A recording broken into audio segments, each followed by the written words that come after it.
ঈদ আসলো, আবার ঈদ চলেও গেল। যদিও আমি এবার ঈদে খুব বেশি ছুটি নেইনি, শুধুমাত্র ঈদের দিনটাই আমি কোনো কাজ করিনি। তাছাড়া আসলে ঈদের আগে, ঈদের পরের দিন থেকে আমি কাজ শুরু করে দিয়েছিলাম।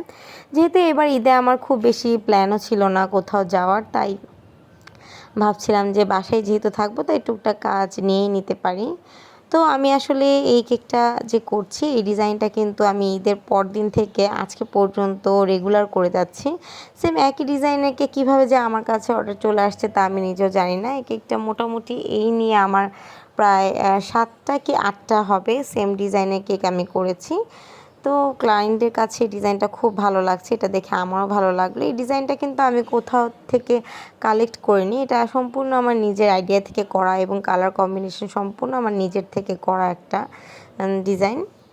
তো যাই হোক, আমি আসলে এটি একটি রেড ভেলভেট কেক ছিল 2 পাউন্ডের। তো আমি কেকটিকে ক্রিম করে তারপর ফ্রিজে রেস্টে রেখে এখন যে কোটিং ছিল, ফাইনাল কোটিং, সেটা দিয়ে একটু ভালো করে নিট একটা ফিনিশিং দেওয়ার চেষ্টা করছি যেন কেকটা দেখতে অনেক বেশি ভালো লাগে। যেহেতু এটার উপর কিছু ফ্লাওয়ার হবে, তো আর বাটার ক্রিমের কেকের যদি ফিনিশিং ভালো আসে তাহলে কিন্তু লুকটা এমনিতেও দেখতে ভালো লাগে।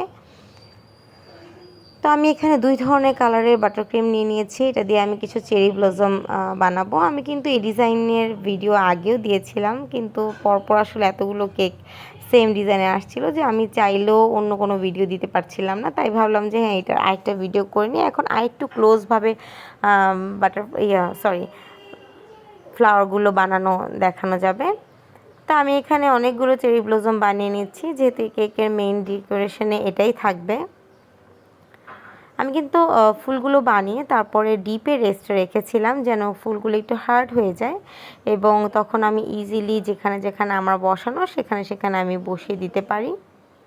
আমি 2টা কালার নিয়েছিলাম যেন পাতার উপরের দিকে একটু পিঙ্ক কালারটা আসে আর ভেতরের দিকে একটু যে হোয়াইট কালার সেটা আসে। তো সেভাবে করেই কালার আসছিল। প্রথমে কিন্তু কালারটা ঠিক মতো আসে না, এটা আমরা সবাই জানি। 2-3টা ফুল হলে তারপরে কালারটা একদম পারফেক্ট আসতে থাকে। তো এই ক্ষেত্রেও সেটাই হচ্ছিল যে প্রথম ফুলগুলোতে কালার সেভাবে করে আসছিল না, বাট লাস্টের যে ফুলগুলো ছিল সেগুলোতে কালারটা আবার ঠিকঠাক মতো খুব সুন্দর মতো আসছিল।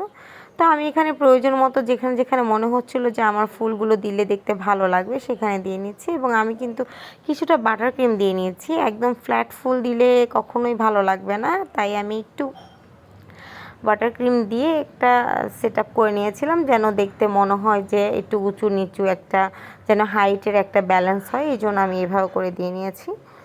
তো মোটামুটি আমি সবগুলো ফুল দিয়ে তারপর আমি কিছুটা গ্রিন কালারের লাইন দিয়ে নিচ্ছি, একটু আঁকা বাঁকা করেই দিচ্ছি, একদম যে প্লেন দিতে হবে এমন কিছু না। আমি কেকটা আগেও করেছিলাম, সেখানে যেরকম ডিজাইন ছিল আপুরা ঠিক সেরকম ডিজাইনই চেয়েছে, তো আমিও আসলে সেম সেরকমই করার চেষ্টা করছি।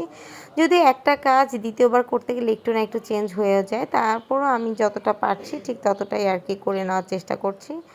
তো এই তো আমার কেক কিন্তু একদম শেষের দিকে, এখন আমার একদম শেষ হয়ে গিয়েছে কেকটি ডিজাইন করা। আশা করি আপনাদের ভালো লেগেছে। আল্লাহ হাফেজ।